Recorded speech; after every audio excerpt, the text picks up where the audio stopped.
ব্যাংককের সকালটা ছিল অন্যরকম।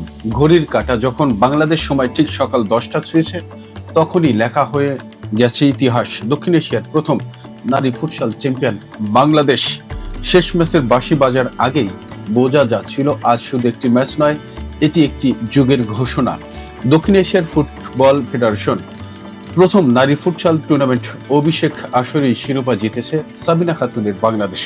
মালদ্বীপকে 14-2 গোলের বিশাল ব্যবধানে উড়িয়ে দিয়ে 7 দলের টুর্নামেন্টে সর্বোচ্চ 16 পয়েন্ট নিয়ে অপরাজিত চ্যাম্পিয়ন হলো লাল সবুজের মেয়েরা। পরশু ভারত ভুটান ম্যাচটি ড্র হলে আজ মাঠে নামার আগেই উৎসব শুরু হয়ে যেত বাংলাদেশের। কিন্তু ভুটানের জয়ে শিরোপা নিশ্চিত করতে অপেক্ষা করতে হয় শেষ ম্যাচ পর্যন্ত। সেই অপেক্ষার জবাবটা সাবিনারা দিয়েছেন গোলের বন্যায়। মালদ্বীপ যে নারী ফুটসালে সবচেয়ে দুর্বল দল তা জানা ছিল, তবে বাংলাদেশের যে এতটা নির্মম হবে সেটাই ছিল বার্তা। এই শিরোপা কাকতাল নয়, এটি যোগ্যতার ফল। ম্যাচের শুরু থেকেই আক্রমণের ঢেউ তোলে বাংলাদেশ। মালদ্বীপের রক্ষণ ভেঙে একের পর এক আঘাত। প্রথমার্ধ শেষে স্কোর লাইন 6-1। বিরতির পরে যেন আরো ভয়ঙ্কর রূপ নেয় সাবিনা মাসুরারা। দ্বিতীয়ার্ধে যোগ হয় আরো 8 গোল। 14 গোল এই টুর্নামেন্টের কোন দলের এক ম্যাচে সর্বোচ্চ গোলের কীর্তি। অধিনায়ক সাবিনা খাতুন নিজেই 4 গোল করে সামনে থেকে নেতৃত্ব দিয়েছেন। পুরো টুর্নামেন্টের গোল সংখ্যা 13।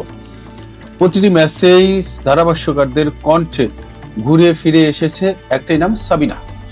টানা 2 বার সাব নারী ফুটবলের শিরোপার পর এবার ফুটসালও চ্যাম্পিয়নশিপ। অথচ এই কিংবদন্তি কোচ পিটার বাটলারের অধীনে জাতীয় দলের প্রাথমিক ক্যাম্পে জায়গা পান না। এই বৈরিতাই হয়তো সাবিনাকে আরো দৃঢ় করে তুলেছে। 6 ম্যাচে বাংলাদেশ করেছে 38 গোল, হজম করেছে মাত্র 9টি। গোলরক্ষক স্বপ্না আক্তার ঝিলিক ছিলেন পুরো টুর্নামেন্টে জুড়ে অনবদ্য, নিশ্চিত হাত, দৃঢ় উপস্থিতি। ভারতের বিপক্ষে জয় দিয়ে শুরু, ভুটানের সঙ্গে নাটকীয় জয়, এরপর শ্রীলঙ্কা, পাকিস্তান ও নেপালের বিপক্ষে একের পর এক দাপুটে জয়। শেষ দিনে মালদ্বীপকে উড়িয়ে দিয়ে পরিণতি পেল সেই যাত্রা। একই মঞ্চে পুরুষ ফুটসাল দল যেখানে শীর্ষ 3-এও জায়গা করতে পারেনি, সেখানে নারী দল অপরাজিত থেকে চ্যাম্পিয়ন। এই বৈরিতাই বলে দেয় বাংলাদেশ ফুটসালের বর্তমান ও ভবিষ্যৎ কার হাতে।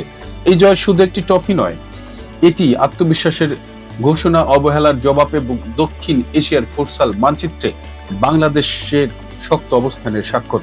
ব্যাংককের সেই সকালটা তাই শুধু একটি ম্যাচ নয়, এটি একটি বাংলাদেশ নারী ফুটসালের ইতিহাসের এক নতুন সূর্যোদয়।